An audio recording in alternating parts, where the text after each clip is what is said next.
पाकिस्तान का भी हो सकता है। पाकिस्तान अमेरिका और जो है चीन को कैसे हैंडल कर रहा है, उसका जो वो सेनापति है आसिम मुनीर, आपको याद होगा अभी वो ट्रम्प को जाके कहा आया कि साहब हमारी तरफ से रिकमेंड है, मुस्लिम मुल्क है वो, काय के लिए, नोबेल प्राइज के लिए। ट्रम्प बहुत चौड़े हो गए, ट्रम्प से मुलाकात करके आता है, वहां के सेनापति से मिलता है। यहां अभी मालूम है उसके बाद कहां मिलता है, ये खबर नहीं होगी आपको, गोदी मीडिया बताएगा नहीं।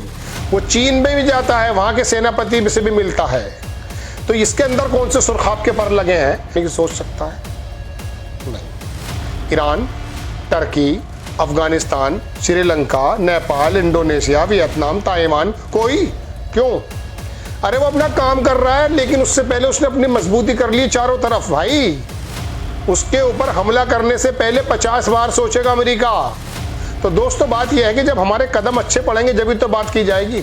आप ये बताइए कि ये J-10 फाइटर हम क्यों नहीं ले सकते, क्योंकि अभी बनाने में तो समय लगेगा।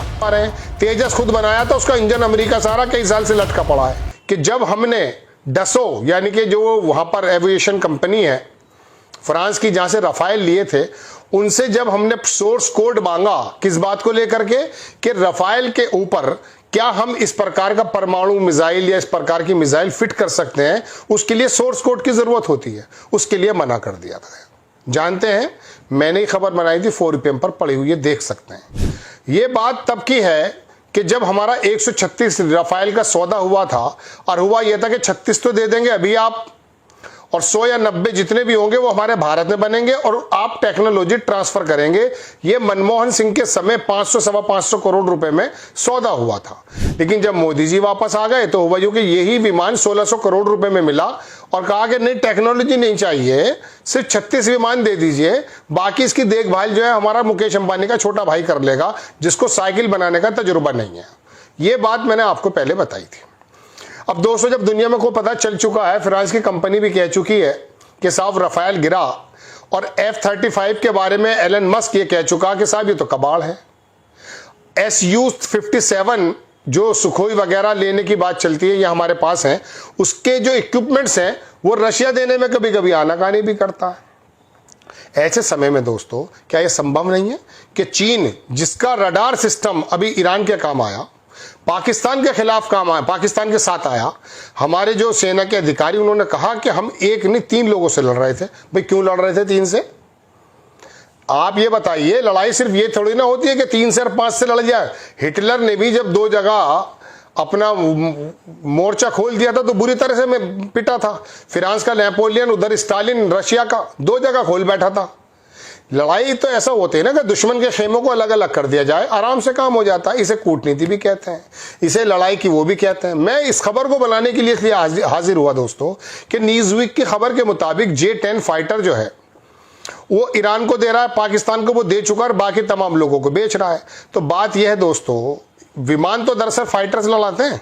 अगर हमें मिल जाए या हमारी R&D रिसर्च एंड डेवलपमेंट इतनी ज्यादा हो कि वाकई हम चीन के सामने जो है उसका सामना कर पाए, लेकिन हमारा तो पूरा टोटल GDP का 0.65 यानी कि 1% से भी आधे से कुछ ज्यादा हम खर्च करते हैं।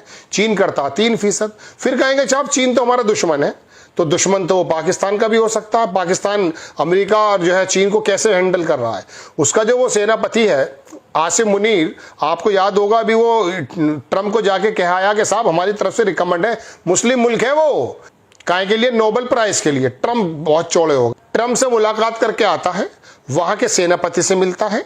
यहां अभी मालूम है उसके बाद कहां मिलता है, ये खबर नहीं होगी आपको, गोदी मीडिया बताएगा नहीं। वो चीन में भी जाता है, वहां के सेनापति से भी मिलता है।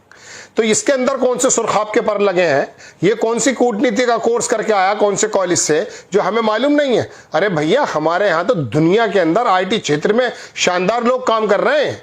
आप क्या समझते हैं हमारे यहां मुसन्निफ, रक्षा विशेषज्ञ लोग मौजूद नहीं है? मगर आप जब कहेंगे मैं भिस्गुरु, दुनिया में सबसे ज्यादा मैं जानता हूं, मुझे ईश्वर ने भेजा है, तो फिर क्या किया जा सकता है? अब जरा अपना आत्मचिंतन करने से पहले एक सवाल मैं आपके लिए छोड़ रहा हूं, इसका चाहे तो जवाब दीजिएगा कमेंट्स बॉक्स में। क्या चीन पर पाकिस्तान हमला करने की सोच सकता है? नहीं। Iran, Turkey, Afghanistan, Sri Lanka, Nepal, Indonesia, Vietnam, Taiwan, कोई, भारत नहीं। क्यों? अरे वो अपना काम कर रहा है, लेकिन उससे पहले उसने अपनी मजबूती कर ली चारों तरफ। भाई उसके ऊपर हमला करने से पहले 50 बार सोचेगा अमेरिका, जो दुनिया की नंबर 1 पावर है। उसने अपने आप को इतना मजबूत किया और उसके बाद वो औजार लेके बैठ गया कि साहब ये पेज भी मैं बनाऊंगा, ये बोल्ट भी मैं बनाऊंगा, साइकिल से हवाई जहाज तक मैं बना दूंगा। अपना रडार सिस्टम बना दिया, जीपीएस सिस्टम उसका अलग। बेदू नाम का जो ईरान में काम किया है, दरअसल ये अमेरिका से जब लड़ाई चल रही थी ईरान की, तो जाहिर सी बात है इनके पास अगर टेक्नोलॉजी है तो ये पता कर लेंगे अगर उसी का इस्तेमाल करता है ईरान। उसने अपने बेदू नाम के रडार सिस्टम दिया। अरे एलन मस्क ने लड़ाई लड़ी है भाई यूक्रेन में इतनी लंबी, अगर वो यूक्रेन को अपनी इंटेलिजेंस ना दे, अपना स्पेस से जो है उसकी जो इंफॉर्मेशन है ना दे, एक दिन भी नहीं टिक पाता यूक्रेन। बहरहाल ये मैं चीन की तारीफ नहीं कर रहा हूं, मैं बताना ये चाहता हूं कि आखिरकार पाकिस्तान जैसा फकिट्टा मुल्क ये दोनों देशों से बड़ी बड़ी पावर से कैसे बैलेंस करता है, और हमारी कौन सी मूंछ ऊंची हो गई है जिसकी वजह से नेपाल हमारे साथ नहीं, श्रीलंका, बांग्लादेश ये तो हमारे खिलाफ मीटिंग कर रहे हैं दोस्त।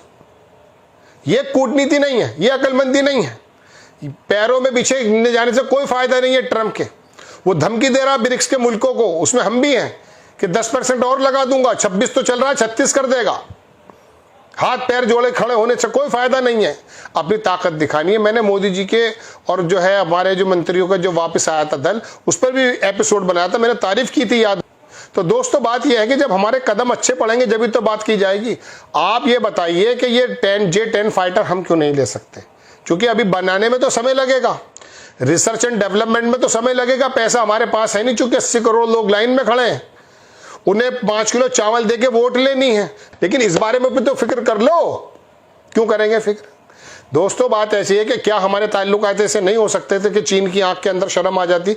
वो हमसे 2004 से लेके 2009 तक 14 तक हमसे ताल्लुकात बनाने की बात क्यों कर रहा था चीन? मनमोहन सिंह के दौर में, मनमोहन सिंह के दौर में इसलिए कर रहा था कि बहुत बड़ा मार्केट है। अरे हम अपनी मार्केट पे दुनिया को नचा सकते हैं भाई, नचाया है इस तरह से। लेकिन एक तरफ जो है बिल्कुल पशे पुश बैठ जाओ, अमेरिका के बिल्कुल ऐसे बैठ जाओ कि यही देगा हमें, नहीं वो किसी को नहीं देगा, वो अपने फायदे को देगा। तो मैं आपको बताना चाह रहा हूं J-10 हमारे पास भी हो सकते थे, J-17 भी हो सकते थे, J-35 भी हो सकते थे, या चलिए दूसरे मुल्कों से लीजिए, आप टेक्नोलॉजी तो लीजिए भाई। वो सोर्स कोड देने को मना करता, SU के जो है वो सुखोई के पार्ट्स नहीं आ पा रहे हैं। तेजस खुद बनाया था, उसका इंजन अमेरिका सारा कई साल से लटका पड़ा है। पूछा किसी ने एक इंजन ही बना देते? नहीं बना। एक मोबाइल तो बना नहीं हमसे अपनी कंपनी का भाई, इतनी नॉर्मल चीजें मैं भी बना दूंगा इसे, क्योंकि चाइना ने इतना हल्का सस्ता मोबाइल बेच दिया भारत की मार्केट में कि यहाँ जो छोटे मोटे बने थे वो लावा या माइक्रोमैक्स या जो भी 1-2 इंडियन थे बाहर से ला करके बना के अपने नाम से बना रहे थे ना, खत्म, उन्हें और सस्ता कर दिया। और हमने क्या काम किया, मोबाइल के पार्ट्स पर इतनी ड्यूटी लगा दी कि उनके होश बिगड़ गए, वरना वो मैचों की भी स्पॉन्सरशिप कर रहा था माइक्रोमैक्स। एक मोबाइल नहीं बनाता है हम, 140 करोड़ के लोग, एक मोबाइल की कंपनी हमारी नहीं है भाई। जो मोबाइल पे देख रहे हो ना, ये एप्पल है या सैमसंग, हुआई या जो भी, वीवो या लावा जो सॉरी वीवो, ये ओप्पो सोप्पो जो भी है, ये हमारा नहीं है। हम बनाते हैं, एप्पल बना दे, एप्पल 17 बिलियन का बनाते हैं, 16.5 बिलियन का तो खर्चा आता है।